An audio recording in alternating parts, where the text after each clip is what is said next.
Cheung Kwan-chang menelan kekalahan telak dari Pepper. Meskipun mereka sudah dipastikan lolos ke babak playoff musim semi, tapi kekalahan di kandang Pepper itu dianggap sebuah hasil yang sangat mengecewakan.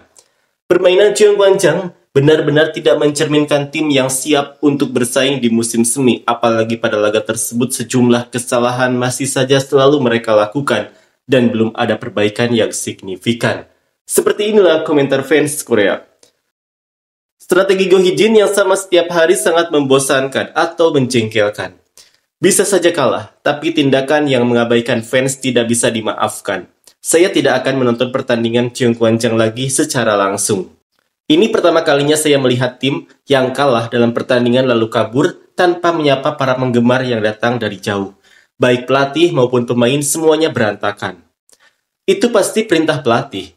Kalau bukan karena itu, tidak mungkin para pemain tidak akan menyapa dengan sendirinya. Pelatihnya benar-benar. Sepertinya dia menganggap dirinya sebagai raja di atas para penggemar dan pemain. Dengan kekuatan tim seperti itu, bisa berada di peringkat 3 saja sudah konyol.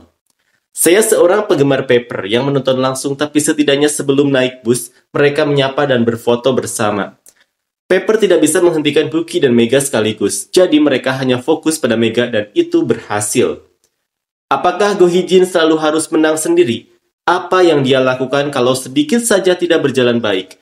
Jika dia hanya akan mengabaikan penonton yang datang menonton pertandingan, lebih baik dia berhenti saja.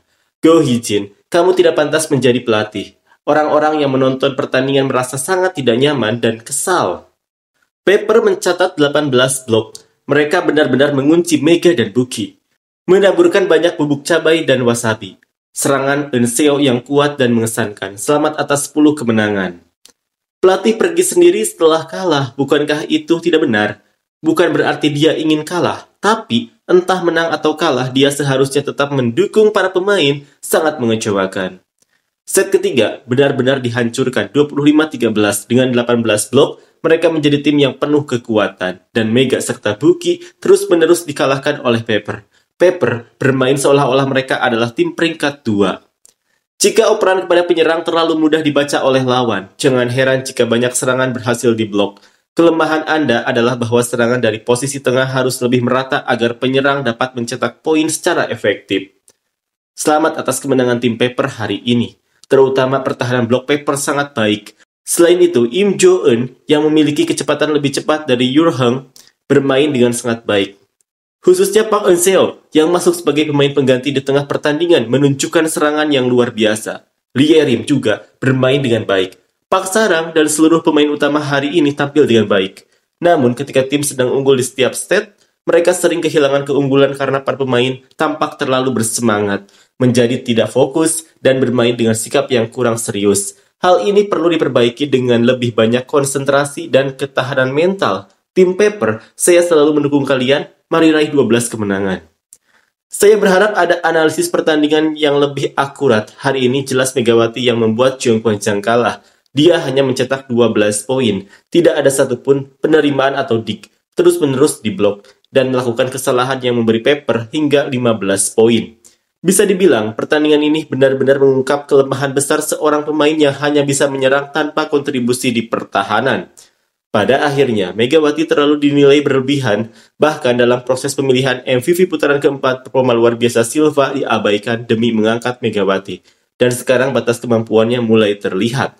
Meskipun mereka mungkin masih bisa lolos ke babak playoff, adegan ini terasa seperti deja vu. Pelatih Go Hee-jin yang sebelumnya berteriak, kalian jauh lebih baik dari mereka, kini hanya bisa berjalan keluar lapangan dengan kepala tertunduk setelah pertandingan.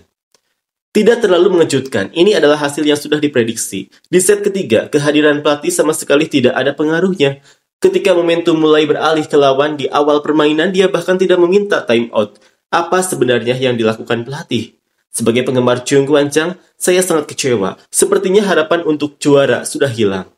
Dalam olahraga, terlalu terobsesi dengan menang atau kalah bukanlah hal yang baik. Terutama, sikap pelatih Cheung Kwan-chang dalam pertandingan hari ini sangat mengecewakan. Tidak meminta time out dan seolah-olah berkata, coba kalian main sendiri. Itu sama saja dengan mengabaikan para penggemar. Aduh, Hee-jin. Kalau pertandingan tidak berjalan dengan baik, sebagai pelatih kamu yang harus turun tangan untuk menyelesaikannya. Kenapa kamu hanya memasang wajah cemberut tanpa meminta time out? Sepertinya Cheung Kwan-chang mengalami kesulitan dalam hal daya serang. Pepper adalah tim dengan keunggulan tinggi tetapi pergerakannya lambat. Jika menghadapi mereka dengan tempo cepat atau variasi serangan, akan lebih mudah untuk menembus pertahanan mereka. Namun, Juan Guanchang hanya terus-menerus melakukan serangan terbuka, sehingga bagi Pepper, situasinya menjadi nyaman. Inilah alasan mengapa Juan Guanchang selalu kesulitan saat menghadapi Pepper. Melawan tim dengan pemain tinggi tetapi hanya mengandalkan serangan terbuka yang lambat, itu seperti memberi mereka keuntungan. Selain itu, mereka juga tidak banyak menggunakan serangan tengah. Pelatih dan analis strategi, Juan Guanchang sebaiknya introspeksi diri.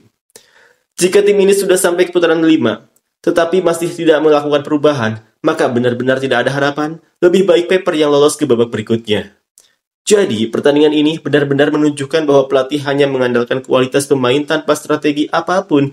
Tentu saja masalah penerimaan yang berantakan juga berpengaruh, tapi dalam situasi seperti ini, seharusnya lebih banyak memanfaatkan pemain tengah. Melihat setter melakukan toss, aku langsung merasa ini pasti kekalahan. Tossnya terlalu jauh dari net hingga serangan hampir tidak bisa dilakukan. Di setiap pertandingan mereka hanya mengandalkan 2 pemain asing tanpa memanfaatkan middle blocker sama sekali. Sungguh menyedihkan.